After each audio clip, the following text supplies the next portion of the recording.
திருவல்லிக்கேணி பார்த்தசாரதி கோவிலில் பிரம்மோற்சவத்தையொட்டி நடைபெற்ற கருட சேவையில் ஏராளமான பக்தர்கள் கலந்து கொண்டு சுவாமி தரிசனம் செய்தனர். திருவல்லிக்கேணி பார்த்தசாரதி கோயிலில் பிரம்மோற்சவம் கடந்த ஞாயிறன்று கொடியேற்றத்துடன் துவங்கியது. 10 நாட்கள் நடைபெறவுள்ள இந்நிகழ்ச்சியில் 3வது நாளான இன்று காலை 5:30 மணியளவில் கருட சேவை நடைபெற்றது. கருடன் மீது பெருமாள் 4 வீதிகளிலும் உலா வந்து சந்நிதியை அடைந்தார். நிகழ்வின் போது ஆழ்வார் திருப்பதிகங்கள் பாடப்பட்டன. நிகழ்ச்சியில் ஏராளமான பக்தர்கள் கலந்து கொண்டு சுவாமி தரிசனம் செய்தனர்.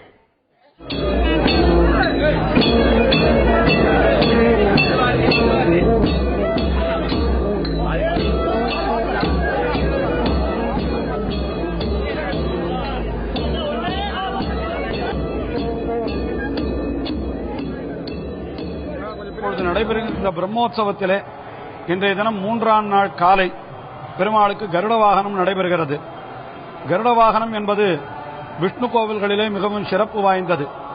அதற்கு காரணம், கருடன் என்பவன் வேதமே வடிவெடுத்தவன், வேதாத்மா வேகேஸ்வரஹா என்று சொல்லப்பட்டபடி வேதமே வடிவெடுத்தவன் ஆகையினாலே அந்த வேதமே பகவானை தாங்குவது போல இங்கே கருடாழ்வான் இங்கே எழுந்தருளியிருக்கிறான். அவன் மீது பகவான் வீதி உலா வருகின்றான்.